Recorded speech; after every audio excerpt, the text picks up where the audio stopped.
उत्तराखंड में यूं तो रोज सरकार के द्वारा जीरो टॉलरेंस की बात होती है, लेकिन यहाँ पर अवैध तरीकों से नियुक्ति के मामले आए दिन सामने आते रहते हैं। ऐसे ही एक मामला उत्तराखंड तकनीकी विश्वविद्यालय के रजिस्ट्रार का आया है, जिसमें उनकी नियुक्ति मानकों को ताक पर रखकर की गई थी। हालांकि हाईकोर्ट ने मामले को देखते हुए आज उन्हें पद से हटाने के आदेश दे दिए हैं। इस पूरे मामले को आप प्रदेश के सामने लाए सामाजिक कार्यकर्ता दिवाकर चमोली। नेशन वन से बात करते हुए पूरे मामले को प्रमुखता से बताया दिवाकर चमोली ने। सर, उत्तराखंड तकनीकी विश्वविद्यालय का एक मामला सामने आया है। अनीता रावत जो रजिस्ट्रार है, उनके बारे में काफ़ी चीज़ें अभी निकल करके सामने आ रही हैं कि उनको हटाने की बात राज्यपाल महोदय पहले ही कर चुके हैं। हाईकोर्ट से भी जबकि आज आदेश आया, तो क्या है ये पूरा मामला? आज हटा दिया गया है हाई कोर्ट के आदेश के बाद। ये जीरो टॉलरेंस की सरकार का इससे बड़ा एग्जाम्पल कुछ हो नहीं सकता। 17 अक्टूबर 2017 को अनीता रावत का अपॉइंटमेंट टेक्निकल यूनिवर्सिटी में रजिस्ट्रार के रूप में हुआ जी। उसके बाद रिन्यूअल हुआ 31 अक्टूबर 2018। उसके बाद 23/10/2019 को एक लेटर तत्कालीन एडिशनल चीफ सेक्रेटरी और वर्तमान चीफ सेक्रेटरी माननीय ओम प्रकाश जी द्वारा जारी किया जाता है। और उसमें कि दिनांक 26/6/2017 में माननीय मुख्यमंत्री जी की निहित भावना जी। अब निहित भावना माननीय मुख्यमंत्री जी की क्या थी? कॉन्स्टिट्यूशन में तो इसका कहीं कोई निहित भावना किसी मुख्यमंत्री की हो और उसमें जो है कोई अपॉइंटमेंट किसी रजिस्ट्रार का हो जाए, तो ये जीरो टॉलरेंस की सरकार है। निर्देशों के क्रम में संशोधित उच्च शिक्षा विभाग के जेओसी संबंधी आदेश कार्यालय को 12/10/2017 के क्रम में निर्णायक प्रकृति की गई है संस्तुति को की दशा में। अब ये 23/10/2017 को वो हुआ था। माननीय निहित मुख्यमंत्री की निहित भावना को मद्देनजर रखते हुए उनका अपॉइंटमेंट किया गया था, जबकि रजिस्ट्रार के पद के लिए बीटेक होना, क्योंकि टेक्निकल यूनिवर्सिटी है, बीटेक होना बहुत जरूरी है। ये श्रीमती अनीता रावत जी बीटेक नहीं है। ये विश्वविद्यालय एक्ट में इसका जिक्र ये विश्वविद्यालय एक्ट में इसका जिक्र है और बिना बीटेक के किसी का रजिस्ट्रार में के पद पे अपॉइंटमेंट नहीं हो सकता।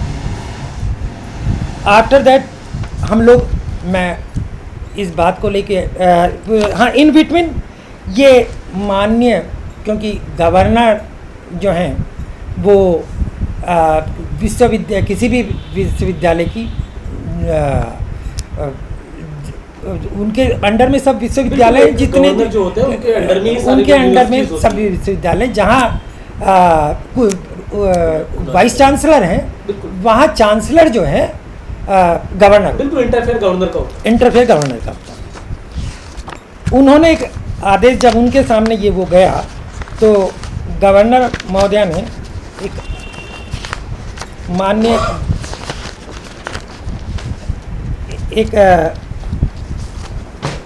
5 मार्च 2020 में आदेश दिया कि अनीता रावत को 1 माह के अंदर इस पद से पदमुक्त कर दिया जाए। मार्च को किया, हमने अप्रैल तक वेट किया, लेकिन जीरो टॉलरेंस की सरकार माननीय मुख्यमंत्री ने उनको पद पर बने रहने दिया। क्यों बने रहने दिया? निहित भावना उनकी थी, वो पहले ही उसमें खोल चुके हैं माननीय तत्कालीन एडिशनल चीफ सेक्रेटरी की माननीय मुख्यमंत्री जी की निहित भावना से। हम उसको लेके हाई कोर्ट गए। हाई कोर्ट ने जब देखा कि माननीय गवर्नर महोदया के आदेश का भी पालन ये जीरो टॉलरेंस की सरकार नहीं कर रही, तो हाई कोर्ट के से आदेश मिला और आज हमें पता लगा है कि अनीता रावत को उस पद से पदमुक्त कर दिया गया। और मैं तो ये भी कहना चाहूँगा जीरो टॉलरेंस की सरकार के और बहुत से काम है, हम और पीआईएल में जाएंगे, और कि यूपी निर्माण निगम के काम है, सिडकुल के काम है। जीरो टॉलरेंस की सरकार ने कहा था कि हम इसमें जांच बैठाएंगे, आज तक ना जांच हुई, कई लोगों की उसमें एप्लीकेशन गई हैं, कोई उसमें जांच नहीं सर, की आखिर उत्तराखंड सरकार में हो क्या रहा है? जो रसूखदार लोग हैं, चाहे वो जो उनकी जो पूरी है मानक वो पूरे करें न करें, लेकिन वो बने रहते हैं अपने पदों में। ये पुराने टाइम से अभी देखा जा रहा है, खासकर यहाँ आज तक तो ऐसा हुआ नहीं, लेकिन अंधा ये तो ये है, अंधा बाटे रेवड़ी अपने अपने को दे। जी। चाल चरित्र और चेहरा इनका, इनकी भावनाएं, और ये उत्तराखंड से में आज बेरोजगारी कितनी बढ़ गई। उत्तराखंड के तुम वहाँ सुमाड़ी में वो NIT खुल रहा था अच्छा खासा, उसका क्या माननीय गणेश गोदियाल जी ने बड़े आंदोलन वहाँ करे हैं, आप जो है, लेकिन इस सरकार, अब माननीय मुख्यमंत्री जी पता नहीं किस उसमें ये सरकार चल रही है। जब अपॉइंटमेंट हुआ तो निहित भावना का जिक्र माननीय मुख्यमंत्री के द्वारा किया गया था। ये तो आदेश है, करीबी रिश्ता अनीता रावत से, ऐसा लोगों का नहीं मानना भी है। ये मुझे नहीं पता कि उनका कोई रिश्तेदारी है या वो नहीं है, इस बात का मुझे बिल्कुल नहीं पता।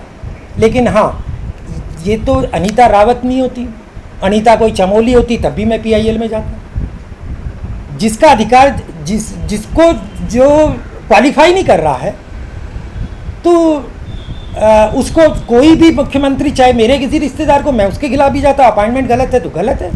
किसी जिस पद पे योग्य व्यक्ति को होना चाहिए, उस व्यक्ति में जिसको उसके टेक्निकल यूनिवर्सिटी के बारे में कोई नॉलेज ही नहीं, कुल सचिव के बारे में कोई नॉलेज ही नहीं, आप उसको अपॉइंट कर रहे हैं कुल सचिव के पद पे। सर, मानव को तार पर रख करके जब अपॉइंटमेंट किया गया था, तो उस संबंध में अभी क्या करने वाले हैं आगे? जो अभी आपने बताया कि अभी हाईकोर्ट से आदेश आया, उनको हटा दिया गया था, हाँ। तो क्या इस दरमियान जो चीज़ें हुई हैं, जो उनको लाभ मिला है इस पूरे दरमियान, तो उसके ऊपर अभी क्या होने वाला है?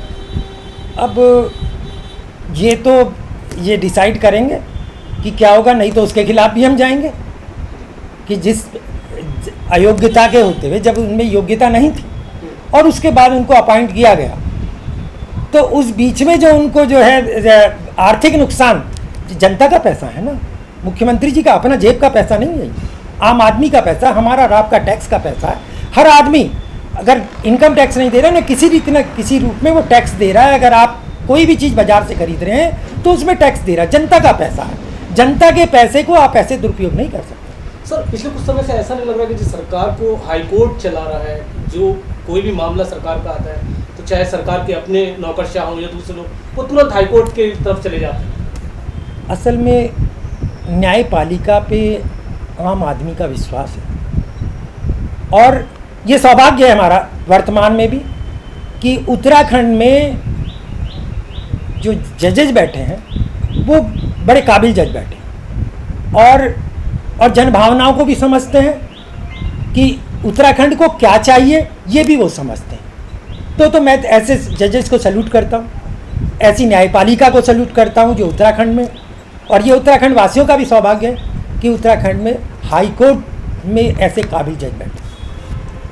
सर, पूरा संज्ञान जो अनीता रावत का था, आपके संज्ञान में पूरा मामला कैसे है? आपने फिर किया है इसमें दायर की उनकी जो नियुक्ति के खिलाफ मानव के कानून जो नियुक्ति नहीं हुई थी, तो कब से आपने ये मामला पूरा देखा? जैसे ही मुझे पता लगा, मैंने इस मामले में अपने व्यक्तिगत उससे मालूम करा, लेकिन जब मुझे ये पता लग गया कि ऐसे ऐसे जिसको जो क्वालिफाई नहीं कर रही है और उसको अपॉइंट कर दिया गया, 2017 से कंटिन्यू रिन्यूअल होता जा रहा है, और आफ्टर दैट ये पता लगा कि माननीय गवर्नर महोदया का भी उसमें आदेश हुआ, और लेकिन जीरो टॉलरेंस की सरकार के कान में जू नहीं रहेंगी, तो तब हमें विवश होके, जब वो 1 माह का टाइम माननीय गवर्नर द्वारा दिया गया था, वो पूरा वो, उसके बाद हम हाई कोर्ट गए और हाई कोर्ट में हम अपने बात कही, हाई कोर्ट ने हमारी बात को सही माना, और उसी का ये परिणाम है कि आज जो है, आज उन्हें पदमुक्त कर दिया।